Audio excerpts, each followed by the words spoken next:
start ndị na-ege anyị ntị na Amaokwe TV anyị na-asị unu nnọọ n'ụzọ pụrụ iche. Aha mbụ Maazị Okeke. N'ụbọchị nke tata anyị bịara n'obodo a na-akpọ Imerienwe nke dị n'okpuru ọchịchị Ngor-Okpala Local Government Area n'Imo Steeti iwetara unu nke a na-akpọ Community Report. Echefuna na Amaokwe TV anyị na-eje na mba dị iche iche, obodo dị iche iche, wee na-ewetara unu ozi gbasara ụfọdụ obodo yana ihe ọma niile dị na ya bụ obodo. Mana tata ọ na nke nnukwu mmadụ ndị Imerienwe jem ọnụ ka anyị bịalụ ka ọ gwa anyị ofu okwu maọbụ okwu na-abụ banyelụ obodo Imerienwe, maka na kemgbe ụtụtụ ka m na-agagharị n'obodo ihe mfụ dị m mma. Afọ m ụfọdụ mmepe, afọ m nke a na-akpọ poultry yana ihe ndị ọzọ alụgasị eji enyere obodo aka. Mana ka anyị nụ n'ọnụ nna m ukwu. Nna biko ka ịgwa ndị na-ege anyị ntị onye bụ. Ndewo. Ka m kwuwara na mbụ, awụ m His Royal Highness Eze Augustine Uwadiegwu Ukachukwu AKG JP Ijenwe nke abụọ ka ndị Imerienwe Autonomous Community nọ n'ime Ngor-Okpala Imo Steeti. Imerienwe wụ otu ime obodo ndị amara ahụ ya na Ngor-Okpala na Imo Steeti. Gị tụlee uche azụ, ị ga-echeta aha onye na-akpọ Dr. Basil Ukachukwu mgbe ọgụ biri ọhụrụ n'Imo Steeti. Ukachukwu ndị mbọsụ pụtara na chi Imerienwe ga-ebu ụzọ na-eme mmepe obodo. Ọwụ ya wụje bidosuru chi Imerienwe ga na-enwe ihe eje na-akpọ Imerienwe Day. Anyị ji-eme ya echi 26th of every December. Anyị na-eji eme ihe onye ego, ịgba onye ego ejije emepe obodo. Imerienwe wụ ndị mbọsụ na okpuru Ukachukwu ya, ndị mbọsụ bidosuru community development, community effort. Anyị shiri na isi Imerienwe ruo na ngwụcha Imerienwe anyị agba akpọ ọgwụ n'ụzọ, nwee katapila iji, nwee kọntraktọ anyị ji aka na mma na ax onye ike. Nkwụrụ niile nọ n'ụzọ egbutuo ya, osisi nọ n'ụzọ egbutuo ya, ụzọ anyị asa mbara. Anyị emepe ebe ka anyị bido Roma school de school izizi ndị mbọ na mbọ anụrụ na Imo Steeti. Imerienwe so ndị nwere secondary school Ukachukwu ya iweghara 1957 ji nwee secondary school Owerri Grammar School Imerienwe. Tutu ndị ọzọ ka ewu private or the government. So Imerienwe na-agba mbọ ime ihe gbasara community development. Ndewo. Biko na-atụpụghị oge, i nwere ike ịgwa anyị ụfọdụ nri ndị eji mara ndị Imerienwe yana ụfọdụ omenala ndị Imerienwe na-eme? Ndewo.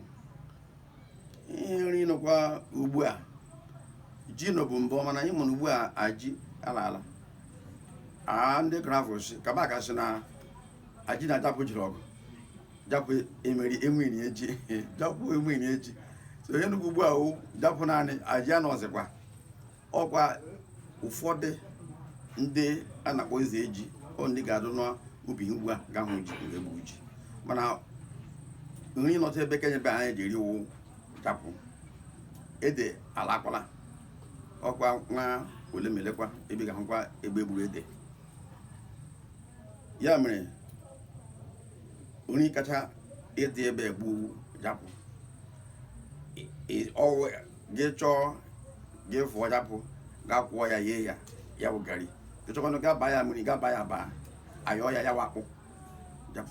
So ọhụ nri nọ dị kọmọn ebe ka anyị ebe. But ugbu a rice ala alọla, rice nọkwa nọ ugbu a maka efọrị, maka akụrụ ebe. Ndị kebe ka anyị ugbu na-eme ọtụtụ n'ụzọ dịkwa ukwuu. Poultry, enwere poultry, enwere fishery, enwere ụmụ ihe ndị ji azụ ụmụ anụmanụ. Piggery, nwanne m nwoke nke ntọrọ ke gwara gị wuchi ya manụ ebe ahụ. O nwere big poultry piggery ebe a. O nwere ndị ke na-amụta ya 8. So ihe ndị ahụ na-awụcha nri. Gị nwere chicken na unu ji ya sheep soup, gị rie ya iriela nri. Ndị ahụ nri ndị pụtakwara ihe ndị na. so a na-enwe ihe ndị ahụ egwe maka omenala omenala anyị ebe ka anyị ebe anyị nwere ihe eji akpọ o nwere emume eji akpọ arụgwu ọwụ agụmkpa ya mmanwụ echi ime mmiri weta from ebe masquerade echi ime mmiri weta from Rivers State. O teela a na-agba every Christmas agbacha 25 gba 26 then echi ahịa anyị ndị ahụ na-eme ya ndị mbụ oge ụzọ mụrụ ebe a ndị ahụ eji agba ya anyị aka ha nwee days eji agba ya 2 days from that echi ahịa anyị ndị mmadụ na-eshi ibu ọchị na-abịa mmanwụ a na-agba ya and nwaanyị dị ime a na-ele ya nwaanyị dị ime chọọ ile ya na gị kpara aka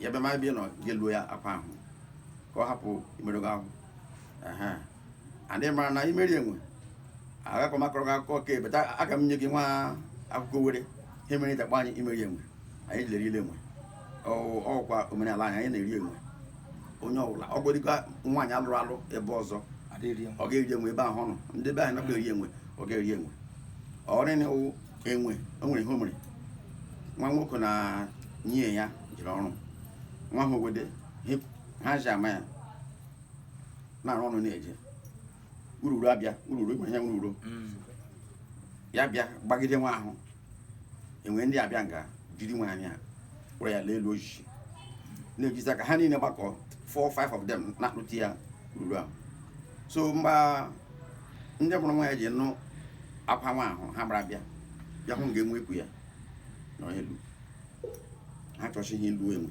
ịchọchi ihe ilu ya ya ewere nwa ahụ zechie ha achọchi ilu ya ewere nwa ahụ zechie ọ kpebe ga kpụtụcha ya ururu kwughachikwa ya nga ahụ echikwuru ya so ndị ahụ si na onweghị imeghi ma nwoke ma nwaanyị nwe imeghi ga-eri enwe ya bụ ime eri enwe ime anyị onwe ime anyị ga-eri enwe ọnwụhe one of the cultures anyị nwere anyị ji erile enwe na ọmara gị mee anyị na-eri enwe dalụrụ nne n'ikpeazụ kedu ofu okwu ị na-agwa ndị ụmụ Imerienwe niile n'ebe dị iche iche na mba dị iche iche maka obodo Imerienwe maọbụ ndị na-atụ egwu ịnata na ha nata eme nke a eme ha maọbụ nke ọzọ eme ha ka ofu okwu ị na-agwa ha ndewo ịgwa gị ọ ga-ekewa eziokwu o teela anyị bidoro kwuma ihe a ugbu a ọgụnụ taa ka a na-ekwu ya ndị be ya mara shi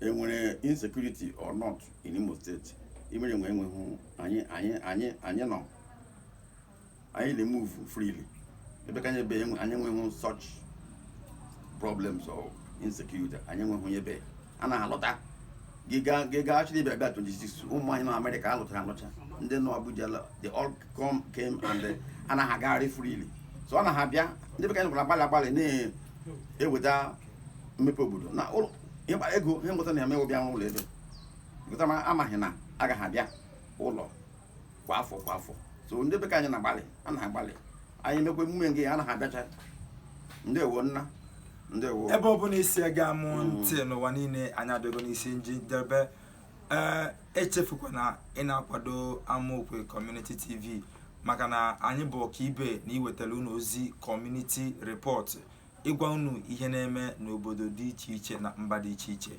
aha m ka bụ Maazị Okeke Nyagazie.